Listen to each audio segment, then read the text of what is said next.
I'm just doing a short video here on these Firestone 500 tires on the Challenger. So these tires, and we'll get out and look at them after I talk to you about tire pressure. I'm just playing with the tire pressure right now. Cold, it's 40 up front, 30 in the back. I've been getting pretty good results with it. In the corners and in the straights for the time being. But these tires, you need to warm them up pretty good to get a lot of grip out of them. When you first get out and your tires are cold, these tires, they don't have much grip. You can break traction pretty easily, especially in the corner. So be careful. But the reason I'm showing you the tire pressure now, one good indication with these tires is to make sure you're at least 2 pounds up. It's a good indicator to show you have more heat in the tires to get more grip out of them. That's why I said I have 40 in the back, 32 in the 40 in the front, 32 in the I'm messing up. 40 in the front, 30 in the back, so they're warmed up now. So now it's 42 in the front, 32 in the back. Like I said, a good indicator that the tires are warmed up. These Firestone tires, the hotter you get them, the more grip they put out. I haven't got them so hot to the point where you lose traction, but these are summer tires, so you got to heat them up pretty good to get grip out of them. So when you first get them on your car, you might think the traction sucks, that the tires ain't worth a damn. But like I said, you got to heat them up to get grip out of them. They're not like a multi-season or all-season tire that have decent grip off the back. I will make another video about all-season tires I have from BF Goodrich, which is a really good tire as well. But to be honest, for the warmer months in spring and summer, these Firestones have a lot more traction when you get them warmed up. Really good in the corner, great on the straights. So let's take a look at the tire real fast. Alright, so here we go. Yeah, I just had gotten these out of storage because it's finally warmed up in Ohio, so I just put these on the other day. So got some polish there on the tire where I polished up the wheels. I'll be cleaning the car again soon, so it really don't matter. But alright, the Firehawk Indy 500s. Like I said, a really good tire. Just remember, you got to get them warmed up pretty good. And so got the 305, 35, 20s on the rear. These are updated Hurst Missle wheels. They're 11 inches wide. There's concerns on the internet about not having enough back spacing and stuff, but you know, in there I worked the heat gun. To be honest, I could fit a wider tire in there. So, and I got spacers for good measures, but I say I could at least get a 325 in there, maybe even a 335 or 345. The biggest issue is, a lot of you guys know, is there. Let me see if I could point at it a little hard here. Got confined space with the race car. That's the area where it gets the closest, so sticking my finger in there, probably roughly have 3/4 of an inch to an inch. So, but other than that, in the rear here, after working the heat gun and the fender on that thin plastic, got plenty of room. It's just that area here, right in here, that bulge that comes out is where you run the closest at.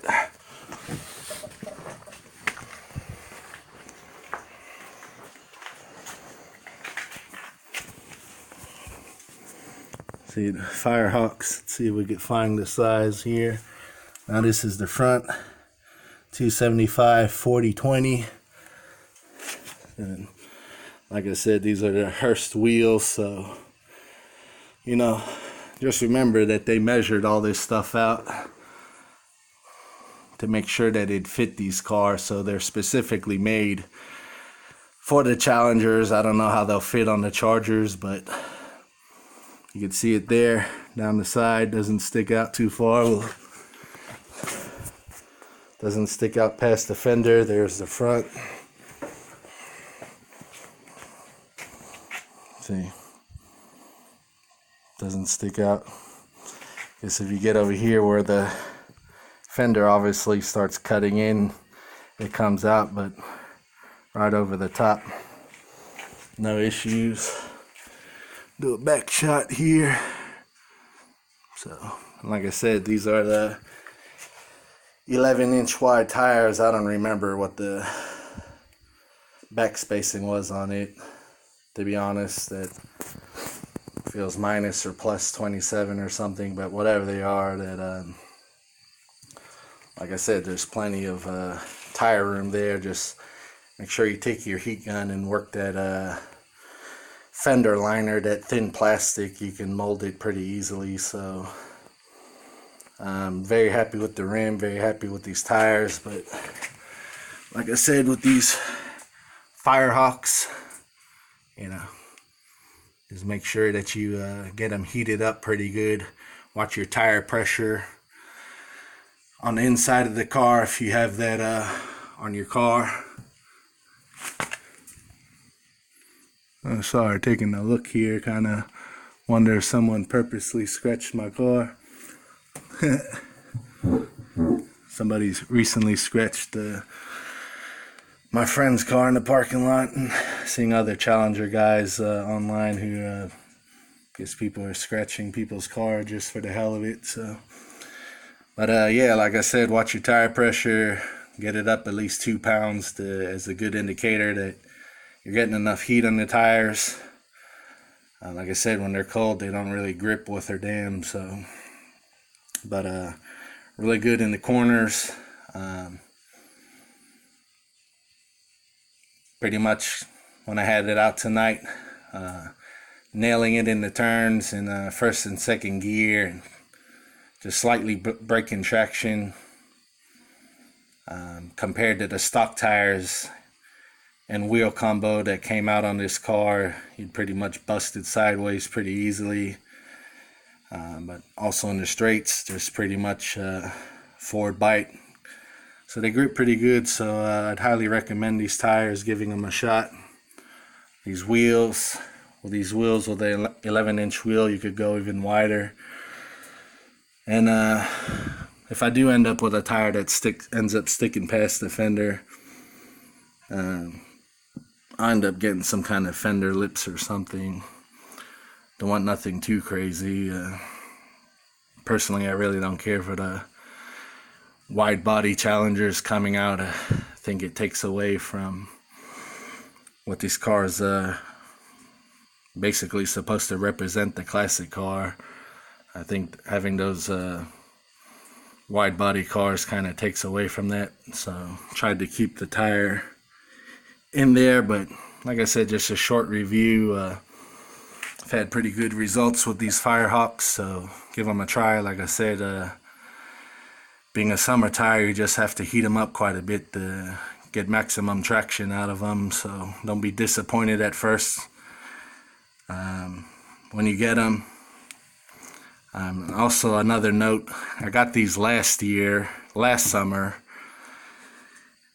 and I've kept them in the house over winter, so I don't know if they needed time for the oil to evaporate out of them or something, but it seems like now that I've put them back on the car, they seem like they have more grip.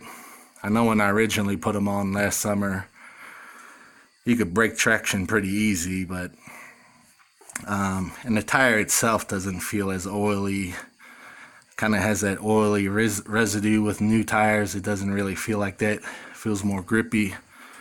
So like I said, maybe it just needed a season inside to allow some of that oil to evaporate. I know Lance Armstrong, he said he used to keep his racing bicycle tires in the shed for a season to allow that oil to evaporate out of them, to get more grip out of them. So Alright, ladies and gentlemen, like I said, just a brief review, just a simple reminder.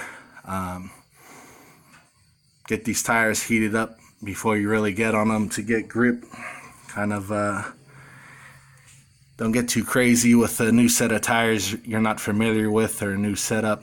Kind of test them out little by little to before you drive it on the edge, so you don't end up wrecking or anything. But just give this review for educational purposes. Like I said, overall really satisfied with this tire and wheel combination. So if anything, please like, comment, and share. Let me know if there's anything you'd like me to go over. Thank you for your time. Bye.